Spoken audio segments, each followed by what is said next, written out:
Right now, like I'm really scared. What? I'm really scared. About what? This. I haven't done that yet. Yes? What's happening? So what's the biggest problem that humans face today? The biggest problem that humans face today. It's a pretty loaded question. I mean, say something that you think is smart. Racism. That's a good one. Yeah, there's too many riots hunger. today. Steve. Well, the first thing I thought was probably like ourselves, you know? Contention between like your different types of consciousness. Oppression. Unbridled religious freedom. I think people focus too much on the bad stuff in the world. I mean, race relations is a big problem also. And we should be focused on bigger things like global warming and other things that are relevant to big groups of people rather than how many cupcakes Walmart can sell. I don't know. Say overpopulation. We're looking at overpopulation, that's a pretty good answer. Probably inequality. Maybe global warming is an important issue. Oh yeah, perhaps like Yeah. the environment and the people's denial that there's a global warming. Like that's important. That's like our Earth, and I think a lot of like the worst part is the denial of it because that like really sets us back. Not listening to other people's viewpoints and ideas. I would say a distribution of wealth. I think our biggest issue is seeing other people as people.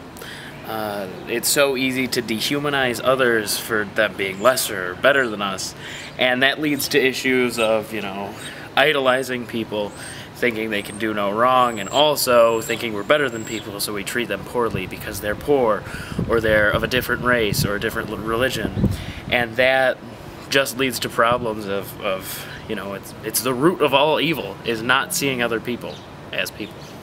Race Alright, relations. that's correct. Next question. What do a lot of problems such as global warming, gender equality, war, and dependence on oil have in common? You could think slavery too. Can you say it one more time? I'm sorry. I think discrimination's a big part of it. I think you can go back to the religion thing on this. Like, war fits under it, gender equality fits under it. What would... Well, like, but... No. Racism or something like that. They're not like the public isn't very well informed about much of the subjects. It's like, it's just convenient to like maintain a position of authority, whether it be in like dominating the job market for like the male demographic, or in a position of like white superiority with like slavery, for example. Like, what is the root cause, do you think? Would you say that? Selfishness. Oh yeah. We have racism at the heart of that. Discrimination, as always. Do you want to move on? Well, I think I made a good point. When is it okay for some people's rights to be removed in order to protect the many?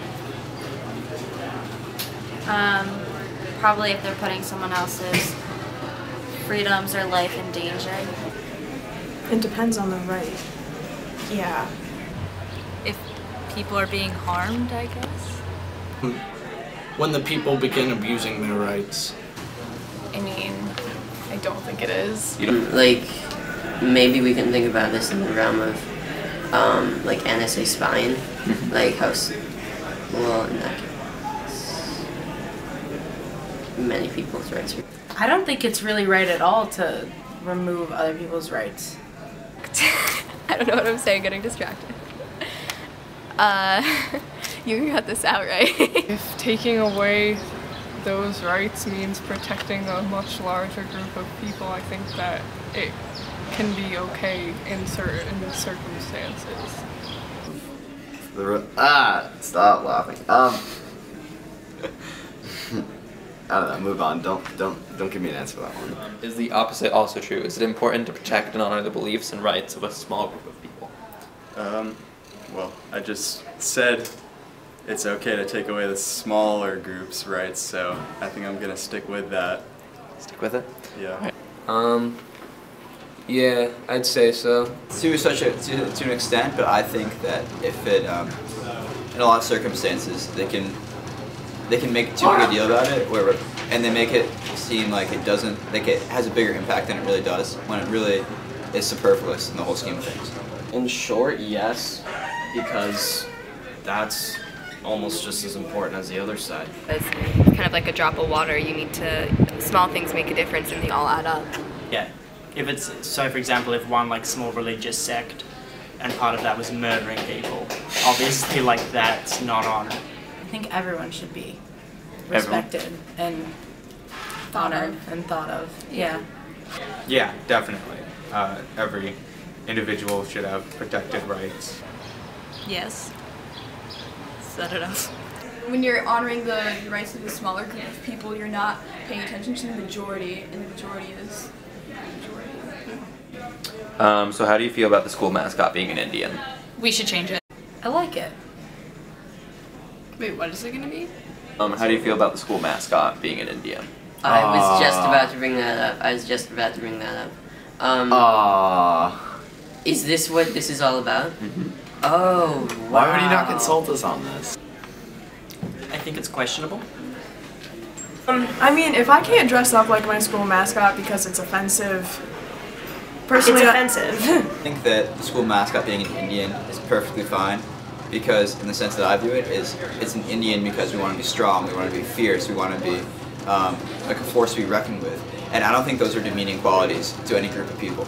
I graduated from Guilford in 1996, and I remember hearing that our mascot was going to change to the seagulls. This is like back in '94. People said those things. It is Native America. Oh, sorry. It's totally okay. I don't see the problem with it.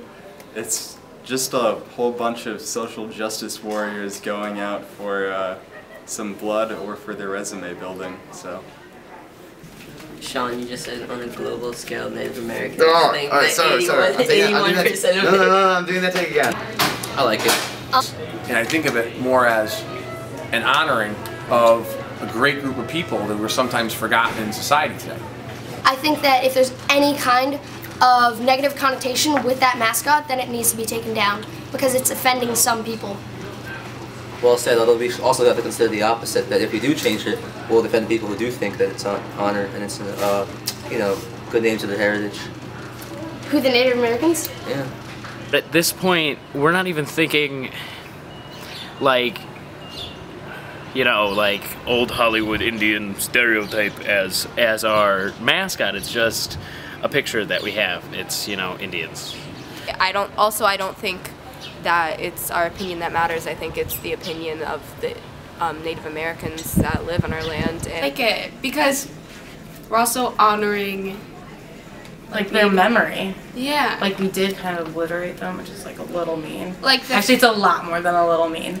But still, I think it's like honorable to be like thought of as a mascot. Like that's cool. Like hey, like if someone made me a mascot, I would not oppose. I'd be like, whoa, that's nice. No one is going to be offended with us having a mascot as an animal. No one's going to be offended by having us, oh, look at, they're ospreys. That's discriminating against ospreys. We're not going to be doing that. I'm not good at talking. Are we done? No, I'm not done. I think it's wrong because mascot is kind of just a little bit offensive because of my Native American heritage. I think this is one of the examples in which the rights of the minority does overwhelm the freedom of the majority. I think that it's the right to Native Americans of self-determinance, to decide how they want their race to be portrayed. The perfect example would be 9/11, which I believe was an inside job. I'm being dead serious. I think the Federal Reserve has definitely pushed us to do a lot of really extreme stuff. Regardless of you believing me on my conspiracy theories, I really think that they have a lot of power.